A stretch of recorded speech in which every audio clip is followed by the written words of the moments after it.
একাধিক মামলা এই গুণধর ভাইপো ফেরেববাজটার সাথে যুক্ত, এবং এই মুহূর্তে যদি কোনো রকম এভিডেন্স, বায়োলজিক্যাল এভিডেন্স, এটা যদি তদন্তকারী সংস্থার কাছে চলে যায়, তারা এটাকে হাতিয়ার করে পরবর্তীকালে বৃহত্তর আজকে ডিজে কেসে এটাকে ব্যবহার করবে, পরবর্তীকালে লিপস অ্যান্ড বাউন্সের কেসে একাধিক মামলায় সকালে মামলার এগেনস্টে গেলে দুপুরে ও গিয়ে কিন্তু একটা প্রোটেকশন নিয়ে ফেলেছে জনগণের ট্যাক্সের টাকায়। কপিল সিব্বল, মনু সিংভি, এখন নতুন নব্য অ্যাড হতে যাচ্ছেন বিকাশ রঞ্জন ভট্টাচার্য। ধর্মনিরপেক্ষতার নাম করিয়া মুসলিম তোষণের রাজনীতিতায় এরা এক ডালের পাখি, তখন ওরা সব এক, দুজন এক এবং অভিন্ন হরিহরাত্মা। অভিষেকের কণ্ঠস্বরের সাথে এই কণ্ঠস্বরগুলো মিলিয়ে ফেলার একটা সুযোগ থাকলেও থাকতে পারে বলে আমরা এতদিন যেগুলো ভবিষ্যৎবাণী করেছিলাম, হাইকোর্টে হলফনামায় অভিষেকের আইনজীবী কিন্তু সেই সপক্ষে কথা বলেছিল, হুজুর আমার ক্লায়েন্টের কণ্ঠস্বর দিতে অসুবিধা নেই, কিন্তু আপনাদের অ্যাসিওর করতে হবে এটা যেন অন্য তদন্তে না লাগে। যদিও হাইকোর্ট সেটাকে কোনো রকম উচ্চবাচ্য না করে নর্মাল কোর্সে ইগনোর করেছে। চোরের মন পুলিশ এ জানে ভালো করে হাইকোর্ট যেহেতু কোনো বাধা দেয়নি, ফলে তদন্তকারী অফিসাররা এই কণ্ঠস্বরটাকে কাজে লাগিয়ে অন্যান্য তদন্তগুলোতে বৃত্তটা সম্পূর্ণ করে ওকে জেলে ঢোকাবে। গরুর মাংস খেয়ে ধর্মনিরপেক্ষ প্রমাণ করেছেন প্রকাশ্যে। একবারও এতটাই জেন্টলম্যান, একবারও তার সহকর্মী, সহযোগী, সহযোদ্ধা সেলিমকে বলেননি তুমিও এক টুকরো শুয়োরের মাংস খেয়ে ধর্মনিরপেক্ষতা প্রমাণ করেননি। অভিষেকের এই হাতিয়ারটা যদি তদন্তকারী সংস্থা তুলে নেয় নিজের কাছে, অর্থাৎ কণ্ঠস্বরটা, এটা একাধিক যোগসূত্র, কয়লা পাচার, গরু পাচার, চাকরি চুরি, একাধিক দুর্নীতির কিন্তু প্যান্ডোরার বক্সটা খুলে যাবে। স্যার, কালীঘাটের কাকুর কণ্ঠস্বর নিয়ে বহু আলোচনা হয়েছে, এখন যার কণ্ঠস্বর নিয়ে এত আলোচনা, অভিষেক বন্দ্যোপাধ্যায়। এই অভিষেক বন্দ্যোপাধ্যায়ের কণ্ঠস্বর কি আদৌ পাওয়া যাবে, আদৌ স্যাম্পেল পাওয়া যাবে? তিনি এর পরবর্তী কী করতে পারেন বলে মনে করছেন? তিনি এত সহজে তো ধরা দেবেন না, তিনি যে প্রকৃতির মানুষ, কি করতে পারেন? দেখো, কালীঘাটের কাকুর কণ্ঠস্বর নিতে গিয়ে আমরা দেখেছিলাম একের পর এক অসহযোগিতা।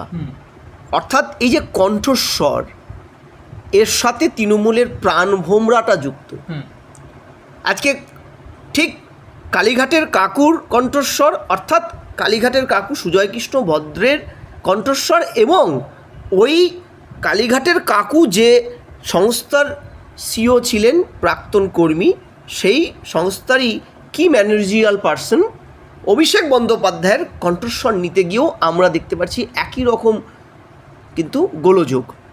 কেন? সেটা কিন্তু আমরা এতদিন পর্যন্ত তোমাদের বিভিন্ন চ্যানেলের প্ল্যাটফর্মগুলোতে আমরা একটা মানে গেস করছিলাম যে হতে পারে একাধিক মামলা এই গুণধর ভাইপো ফেরেববাজটার সাথে যুক্ত, এবং এই মুহূর্তে যদি কোনো রকম এভিডেন্স, বায়োলজিক্যাল এভিডেন্স, এটাকে তো বায়োলজিক্যাল এভিডেন্সই বলে, এটা যদি তদন্তকারী সংস্থার কাছে চলে যায়, তারা এটাকে হাতিয়ার করে পরবর্তীকালে বৃহত্তর আজকে ডিজে কেসে এটাকে ব্যবহার করবে, পরবর্তীকালে লিপস অ্যান্ড বাউন্সের কেসে। এমনকি তোমাদের মধ্যে খেয়াল আছে যে প্রাইমারির যে একটা চলছিল, কুন্তল ঘোষের, অরবিন্দ রায় বর্মন, কুন্তল ঘোষ, পার্থ ঘনিষ্ঠ সন্তু গঙ্গোপাধ্যায়, হুগলি জেলার তৃণমূলের বহিষ্কৃত নেতা শান্তনু, এদের এক কালীঘাটের কাকুর সাথে সেই দীর্ঘ কথোপকথন, যেটা সাপ্লিমেন্টারি চার্জশিট, প্রাইমারির সাপ্লিমেন্টারি চার্জশিট, তৃতীয় চার্জশিটে কিন্তু উল্লেখ ছিল। অভিষেকের কণ্ঠস্বরের সাথে এই কণ্ঠস্বরগুলো মিলিয়ে ফেলার একটা সুযোগ থাকলেও থাকতে পারে বলে আমরা এতদিন যেগুলো ভবিষ্যৎবাণী করেছিলাম, হাইকোর্টে হলফনামায় অভিষেকের আইনজীবী কিন্তু সেই সপক্ষে কথা বলেছিল, হুজুর আমার ক্লায়েন্টের কণ্ঠস্বর দিতে অসুবিধা নেই, কিন্তু আপনাদের অ্যাসিওর করতে হবে এটা যেন অন্য তদন্তে না লাগে। যদিও হাইকোর্ট সেটাকে কোনো রকম উচ্চবাচ্য না করে নর্মাল কোর্সে ইগনোর করেছে। অর্থাৎ হাইকোর্ট তো জানে ভালো করে যে এই যে কণ্ঠস্বরের নমুনা, যে কণ্ঠস্বরের নমুনা আমাদের সংবিধানে 20 নম্বর অনুচ্ছেদ আছে, যে 20 নম্বর অনুচ্ছেদটা রিতেশ সিনহা বনাম উত্তরপ্রদেশের মামলাটা, উত্তরপ্রদেশ সরকারের মামলা, সেখানে কিন্তু স্পষ্টত 20(3) নম্বর অনুচ্ছেদে বলাই আছে দোষারোপ থেকে সুরক্ষা, রাইট এগেনস্ট সেলফ ইনক্রিমিনেশনস। অর্থাৎ কেউ যদি কোনো অপরাধ করে থাকে বলে তদন্তকারীদের অনুমান, প্রমাণিত নয়, অনুমান, বা তিনি অভিযুক্ত, সেক্ষেত্রে ম্যাজিস্ট্রেট অভিযুক্ত ব্যক্তির জোরপূর্বক কণ্ঠস্বর নিতে পারেন, বাধ্য। সেক্ষেত্রে অভিযুক্তর স্বর দোষারোপ থেকে সুরক্ষা অর্থাৎ রাইট টু ইনক্রিমিনেশনস আয়ত্তভুক্ত নয়। অর্থাৎ ভারতবর্ষের যে সংবিধানে মৌলিক অধিকার আছে, যে সিঙ্গুরে যখন কৃষি জমি মামলা চলছে, তোমরা জানো নাবালিকা তাপসী মালিককে রেপ করে জীবন্ত পুড়িয়ে মারা হয়েছিল। সেই সময় দুটো নাম উঠে এসেছিল, দেবু মালিক আর সুহিত দত্ত, বাম নেতা। সুহিত দত্তর পরবর্তীকালে লাই ডিটেক্টর টেস্টের জন্য ডাকা হয়, তিনি দিতে নারাজ হন, কারণ সেক্ষেত্রে আইনটা কিন্তু তখন এই অভিযুক্তদের ফেভারে ছিল, মৌলিক অধিকারের প্রশ্ন। পরবর্তীকালে এই মামলার পরে রিতেশ সিনহা ভার্সেস উত্তরপ্রদেশ সরকার, সেখানে কিন্তু ঐতিহাসিক রায়টা দেয়, এবং সেখানে কিন্তু বলাই হয় যে কণ্ঠস্বর, নমুনা, আঙুলের ছাপ, যেটা ফিঙ্গারপ্রিন্ট বলে, কিংবা লাই ডিটেক্টেড টেস্ট, যাই বলো না কেন, সেক্ষেত্রে ব্যক্তিগত গোপনীয়তায় হস্তক্ষেপ বা কোনো রকম মৌলিক অধিকার খর্ব, এগুলো কিন্তু ধরা হবে না। অর্থাৎ সাংবিধানিক ক্ষমতার ধারা 142 প্রয়োগ করে ম্যাজিস্ট্রেটকে এই আইনি অধিকার মাননীয় সুপ্রিম কোর্ট দিয়ে রেখেছে যে আপনারা চাইলে জোর করে তুলতে পারেন। অভিষেক এই জায়গাটা গিয়ে অভিষেক ভুল করে ফেলেছে, মানে ভুল নয়, সে তো এখনও ভাবে তিনি এখনও তৃণমূলের মসিহা এবং ভারতবর্ষের সম্রাট, তিনি রাজ্যের যুবরাজ। এই গুণধর ফেরেববাজ ভাইপো চপেটাঘাতটা পেয়েছে, তারপরেও কি শুধরেছে? তুমি বলবে স্যার এরপরেও কি শুধরবে? আমি বলছি তার শুধরানোর সম্ভাবনা খুব কম। কারণ তোমাকে আমি বলছি, দেখো, আমরা বারবার বলছিলাম যে এই তদন্তের উনি কিন্তু রক্ষা কবচ নিয়ে রেখেছেন।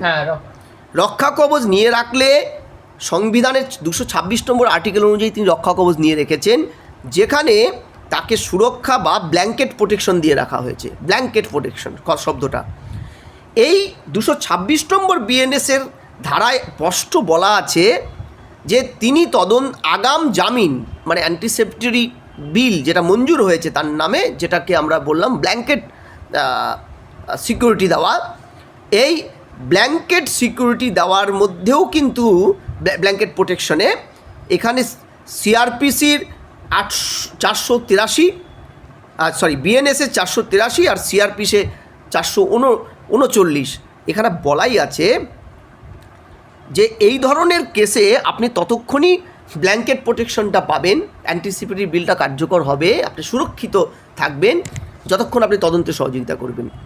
যদি দেখেন আদালত আপনি তদন্তে সহযোগিতা করছেন না, সিআরপিসির 41-এর এ কিংবা বিএনএসে যেটা 172 এই ধারায়, কিংবা আপনার বিএনএসে 483 যেটা আইপিসিতে 439, এতে কিন্তু আপনার ওই সুরক্ষাটা বা ব্ল্যাঙ্কেট প্রোটেকশনটা উইথড্রল হবে। আগের দিন হাইকোর্ট কিন্তু সেই মর্মে হুঁশিয়ারি দিয়েছে যে আপনার আগাম জামিনের সুরক্ষাটা কিন্তু আমরা উইথড্রল করে নেব, কারণ আপনার শর্ত ব্রেক করেছেন। এবার প্রশ্ন হলো তোমাদের যে স্যার 15 তারিখ বোধহয় 15 তারিখ কি গুণধর ভাইপো সুরসুর করে ভদ্র মানুষের মতন গিয়ে তার কোকিল কণ্ঠ করবেন, সাবমিট করবেন? আমি বলবো এই সম্ভাবনাটাও খুব জটিল, কারণ জানে ওই সেই শব্দটা, সেই বাক্যগুচ্ছটা যে চোরের মন পুলিশ পুলিশ, জানে ভালো করে। হাইকোর্ট যেহেতু কোনো বাধা দেয়নি, ফলে তদন্তকারী অফিসাররা এই কণ্ঠস্বরটাকে কাজে লাগিয়ে অন্যান্য তদন্তগুলোতে বৃত্তটা সম্পূর্ণ করে ওকে জেলে ঢোকাবে। তাই আগাম সুপ্রিম কোর্টের দ্বারস্থ না হয়, তুমি দেখবে কাল না সুপ্রিম কোর্টের দ্বারস্থ হয়। যদিও ওর আইনজীবী মামলাটাকে তড়িহড়ি উইথড্র করেছে, কিন্তু ভাইপো লাস্ট 15 বছরে ওর রাজনৈতিক উত্থান যেদিন থেকে হয়েছে 12-র পরে একাধিক মামলায় সকালে মামলা ওর এগেনস্টে গেলে দুপুরে ও গিয়ে কিন্তু একটা প্রোটেকশন নিয়ে ফেলেছে জনগণের ট্যাক্সের টাকায়। কপিল সিব্বল, মনু সিংভি, এখন নতুন নব্য অ্যাড হতে যাচ্ছেন বিকাশ রঞ্জন ভট্টাচার্য। ফলে এই বৃত্তটায় কিন্তু পুরো কেসটা দাঁড়িয়ে আছে। এই যে বলছি যে এই যে কেস লস আশঙ্কাটা হচ্ছে, ধরো এই হাতিয়ারটা যদি অভিষেকের এই হাতিয়ারটা যদি তদন্তকারী সংস্থা তুলে নেয় নিজের কাছে, অর্থাৎ কণ্ঠস্বরটা, এটা একাধিক যোগসূত্র, কয়লা পাচার, গরু পাচার, চাকরি চুরি, একাধিক দুর্নীতির কিন্তু প্যান্ডোরার বক্সটা খুলে যাবে। তাই অভিষেক মনে প্রাণেই চাইছিল চিকিৎসার নাম করে ওই হপকিন্সে যাওয়ার নাম করে চোখের ডাক্তার দেখাতে তড়িহড়ি ভিসা পাসপোর্টটা পাশ করিয়ে নিয়ে বিনয় মিশ্র কিংবা তার শালিকা মেনকা গম্ভীরের মতন টুক করে বিদেশে পালিয়ে গিয়ে কোনো ওই কি দ্বীপ যেন সেই দ্বীপে ঢুকতে পারলে ওর তো প্রচুর টাকা, ও আর এই দেশে ফিরবে না। ফলে ওর ওয়ান অ্যান্ড অনলি এই মুহূর্তে টার্গেট, লক্ষ্যই হচ্ছে যে কোনো মূল্যে দেশ থেকে পালিয়ে যাওয়া। ফলে ও এই সব যতটা পারবে রক্ষা কবচ নিয়ে ডিলে করে, মানে টাইম কিল করে নিজেকে সেভ করার চেষ্টা। অভিষেক কালকে এমনও হতে পারে, আমার এটা আশঙ্কা, যে সুপ্রিম কোর্টে চলে যেতে পারে। আপনি বিকাশ রঞ্জন ভট্টাচার্যের কথা বললেন, সেই ক্ষেত্রে কি সুপ্রিম কোর্টে অভিষেক বন্দ্যোপাধ্যায় আর বিকাশ রঞ্জনকে দেখতে পারি আমরা? তো বিকাশ রঞ্জন ভট্টাচার্য তো বলেই দিয়েছে, দেবরাজের প্রসঙ্গে, দেবরাজের মামলায় তিনি দাঁড়িয়েছিলেন, বলেইছেন, প্রকাশ্যে বলেছেন, কোনো রাগঢাক করেননি। আমি খুব ভালোবাসি লোকটাকে, গরুর মাংস খেয়ে ধর্মনিরপেক্ষ প্রমাণ করেছেন প্রকাশ্যে। একবারও, এতটাই জেন্টলম্যান, একবারও তার সহকর্মী, সহযোগী, সহযোদ্ধা সেলিমকে বলেননি তুমিও এক টুকরো শুয়োরের মাংস খেয়ে ধর্মনিরপেক্ষতা প্রমাণ করো, করেননি। ভদ্রলোকের একই কথা। তার দল 100 বছর আগে তৈরি হওয়ার পর থেকে যে ধারাটা নিয়ে ধর্মনিরপেক্ষ চর্চা করে যাচ্ছে, অর্থাৎ মুসলিম তোষণটাই ধর্মনিরপেক্ষতা, হিন্দুদের বিরুদ্ধে কথা বলাই ধর্মনিরপেক্ষতা, সেটাকে উনিও ধরে রেখেছেন। ভদ্রলোকের এক কথা। আমি বিকাশ রঞ্জনকে খুব ভালোবাসি, এই জন্য রেসপেক্টও করি। তিনি তাই বলেছেন, এবং তিনি আজ যেটা বলছেন যে শুধু দেবরাজ কেন, পারলে যুবরাজের পাশে দাঁড়াবো, শুধু দেবরাজ কেন, পারলেও মমতা ব্যানার্জির পাশে দাঁড়াবো, তো অসুবিধাটা কোথায়? ফলে আজকে পরিস্থিতিটা এমন জায়গায় দাঁড়িয়ে গেছে, কালকে যদি আমরা সকালে খবরে উঠেই চোখ ডলতে ডলতে খবর পাই অভিষেক ভাইপো বস্তা বস্তা টাকা নিয়ে দিল্লিতে সুপ্রিম কোর্টে পশ্চিমবঙ্গ থেকে পাঠিয়ে দিয়েছে বিকাশ রঞ্জনকে, ওদিক থেকে চলে গেছে আর গেছেন সব্যসাচী চট্টোপাধ্যায়, যিনি শামশেরগঞ্জে তার দলেরই দুজন সমর্থক হরগোবিন্দ দাস, চন্দন দাসের হত্যার পরেও হত্যাকারীদের পাশে দাঁড়িয়েছিল। কিংবা যদি কাল দেখতে পাই তার সাথে কপিল সিব্বল, মনু সিংভি সহ কংগ্রেসের একঝাঁক হাই পোর্টফোলিওর আইনজীবীরা দাঁড়িয়ে পড়েছেন, আমি আশ্চর্য হব না। এটাই তো রসায়ন। স্যার, বারুইপুরে যে সিপিএম নেতাকে গ্রেপ্তার করা হচ্ছে, তার হয়ে সব্যসাচী চ্যাটার্জি তিনি কলকাতা হাইকোর্টে দাঁড়াচ্ছেন। না, এটা নতুন কি? সব্যসাচী চ্যাটার্জি তার দলের হিন্দু সমর্থক হত্যা হয়েছিল বলে তারা বলেছে, আমরা বলিনি। তারপরেও তাদের হত্যাকারীর পাশে দাঁড়িয়েছিল, শেষ রক্ষা করতে পারেনি। সব্যসাচী এই লায়েক আলীর পাশে দাঁড়াবে, এটাই তো স্বাভাবিক। ঠিক আছে, লায়েক আলীর বিরুদ্ধে 27টা ধারায় মামলা, মব লিঞ্চিংয়ের উস্কানি। আচ্ছা বলো, আমি ওসব ছেড়ে দিলাম, লায়েক আলীকে তো আমরা দেখিনি উস্কাত দেখতে, কিন্তু আমরা দেখেছি সিপিএমের এন্টায়ার টিমটা ওই শিশুটির রেপ অ্যান্ড মার্ডারের পরে ঝাঁপিয়ে পড়ে বলেছিল পুরো ওই কিরম বারুইপুরবাসীর পাশে সিপিএম আছে। তার বারুইপুরবাসীর পাশে সিপিএম আছে, আর ওই বারুইপুরবাসীরাই তাদের একাংশই যখন নিরপরাধ ইন্দ্রজিৎ মণ্ডলকে তাকে যখন দলিত পরিবারের তাকে যখন পিটিয়ে মারলো, সংসারে একমাত্র উপার্জনক্ষম সেই ছেলেটিকে বিনা কারণে তার ধর্ষণের সাথে তার যোগাযোগ প্রমাণ হয়েছে, সিপিএম বলতে পারবে না। তারপরে এই দল বা দলের যে নেতৃস্থানীয় আছে, যার মধ্যে লায়েক আলী আছেন, সুজন চক্রবর্তী আছেন, আরও গুণধর আছেন, ওই মোনালিসা সিনহা আছে, আরেকজন আছে গুণধর, তাকেও খুঁজছে পুলিশ। এরা কি করে নিজের দায়টা এড়ায়? বলছে এই বারুইপুরের বাসিন্দাদের পাশে আমরা আছি। তাহলে বারুইপুরের পাশে যারা আছে তারা, তাদের এক অংশ যদি ওই সময় মব লিঞ্চিংটা করে, বিনিয়োগপ্রদ একটি ছেলেকে প্রমাণ ছাড়া আইন হাতে তুলে নেয়, তাহলে এই হত্যাকাণ্ডের সাথে লায়েক আলীর সমেত যারা যারা এই আন্দোলনটার সাথে যুক্ত ছিল তাদের বিরুদ্ধে মামলা হবে না কেন? Simple logic.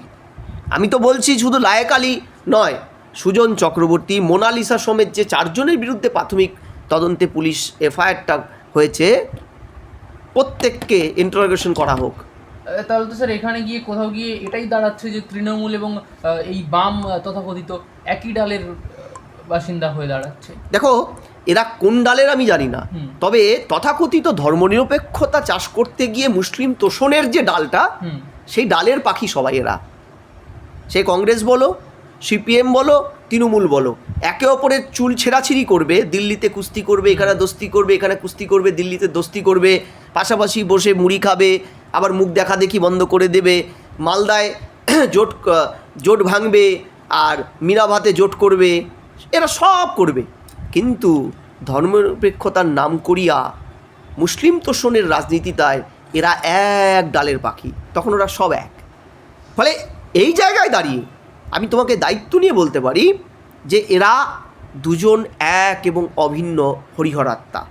ফলে তুমি দেখবে যে 15 বছরে, আচ্ছা তুমি বলো তো, সিপিএম এত বিপ্লবী দল, কোট করো আমার কথাটা, তুমি হেডলাইন করতে পারো, 2 মাস হয়ে গেল বিজেপি ক্ষমতা এসছে, 2 মাস অতিক্রান্ত, 1200-র উপরে, আমার কথা নয়, সিপিএম নিজে বলেছে, বাম নেতারা নিজেরা বলেছে, ফরওয়ার্ড ব্লক নিজে বলেছে, সিপিআই নিজে বলেছে যে আমাদের 1200-র উপরে পার্টির অফিস তৃণমূল দখল করে রেখেছিল, বিজেপি ক্ষমতায় আসার পরে পার্টির অফিসগুলো আমরা উদ্ধার করেছি। কালকে দেখলাম দীপশিতা ধর একটা পার্টির অফিস উদ্বোধন করেছে। বিজেপি ওদের একটা পার্টির অফিস দখল করেনি, বিজেপি ওদের কোনো কর্মীর বিরুদ্ধে তৃণমূল যেভাবে কথায় কথায় পেটাতো কিছু করেনি। ক্যাম্পাসে ওরা স্টুডেন্ট এসএফআই, ডিওএফআই, ডিএসও কি সুন্দর উৎসবের মেজাজে কাউন্টার করলে হেল্প ডেস্ক খুলেছে ছাত্রদের, নবাগত স্টুডেন্টদের। কোথাও এবিভিপি হামলা করেছে তার একটা উদাহরণ তোমরা অন্তত মেন স্ট্রিম মিডিয়া দেখাতে পারবে না। তাহলে প্রশ্নটা হচ্ছে, তারপরেও বিজেপির প্রতি ওদের এত ক্ষোভ বিক্ষোভ কেন? যে তৃণমূল ওদের 15 বছর ধরে পার্টি অফিস দখল করেছে, মেরেছে, ধরেছে, ভোট করতে দেয়নি, বিভিন্ন ধারায় মামলা করেছে, পঞ্চায়েত ভোটে ওদের সমর্থকদের তুলে নিয়ে গিয়ে মামলা করেছে, ওদের ও দেবু মণ্ডল আর তার ওয়াইফকে সিপিএম সমর্থক ঘরের মধ্যে আটকে রেখে আগুনে পুড়িয়ে মেরেছে। তামান্নার মৃত্যুর জন্য সিপিএম সমর্থকের ছোট্ট ফুটফুটে মেয়েটিকে মেরে ফেললো তৃণমূল, সেই অপরাধীদের 24 ঘন্টার নোটিশে নতুন সরকার এসে কিন্তু অ্যারেস্ট করেছে। তারপরও সিপিএমের কৃতজ্ঞতা থাকার পরিবর্তে এদের বিরুদ্ধে কেন কথা বলছে? তার কারণ ওই যে সাম্প্রদায়িক, তথাকথিত সাম্প্রদায়িক সেকুলারিজম, এই সেকুলারিজমের জায়গায় বিজেপি যে এদের মূল অস্ত্রটাই খেয়ে ফেলেছে। তাই তৃণমূল এত কিছু করার পরেও, তৃণমূল এদের প্রিয় বন্ধু আর এত ভালো কাজ করে এদের সেভ করা, এদের গণতান্ত্রিক রাইটসটাকে ফিরিয়ে দেওয়ার পরেও এরা বিজেপির শত্রু। এই যে তুমি বলছো, আচ্ছা শতরূপ, দীপশিতা, তারপরে তোমার এই যে কী নাম, মীনাক্ষী, 15 বছরে একদিন জেলে গেছে তৃণমূলের দ্বারা। কত বিপ্লবী গেছে কি জেলে, জানি তো। তার যারা বিপ্লবী কতটা আন্ডারস্ট্যান্ডিং ভিতরে বোঝো। আচ্ছা 15 বছরে সিপিএম এতগুলো কমিটি, সিপিএমের আমলের খুন, ধর্ষণ, আনন্দমার্গী হত্যা, মরিচ ঝাঁপি থেকে শুরু করে কত কি তদন্ত কমিশন বসিয়েছিল মমতা। একটাও তদন্ত কমিশন তুমি দিনের আলোয় ফুটেছে? মমতা কিন্তু এদেরকে আগলে যত্নে রেখেছিল, কারণ আতাতটা ছিল ভিতরে। সে আতারটা ছিল ধর্মনিরপেক্ষতার তথাকথিত প্রবচন। এটাই Trinamool, Congress, CPM, CPI, DSO, SUCI এরা এক। মুসলিম অ্যাপিসমেন্ট করো। আচ্ছা বলো, বারুইপুরে ফুটফুটে মেয়েটি রেপ অ্যান্ড মার্ডার, 12 বছরের, 12 বছরের ফুটফুটে মেয়েটি রেপ অ্যান্ড মার্ডার হলো। সিপিএম চিৎকার করলো, সিপিএম করলো, আমরাও চিৎকার করেছি। আমি কন্যার পিতা, দুটো ফুটফুটে কন্যা আমারও আছে, আমারও আটকে উঠেছি যে কী হলো, যে একটা সভ্য সমাজে এটা চলতে পারে না। অথচ তুমি তাকিয়ে দেখো, সেই একই সময়ে মালদায় ধর্ষণ হলো দ্বিতকে শেখ রবিউল।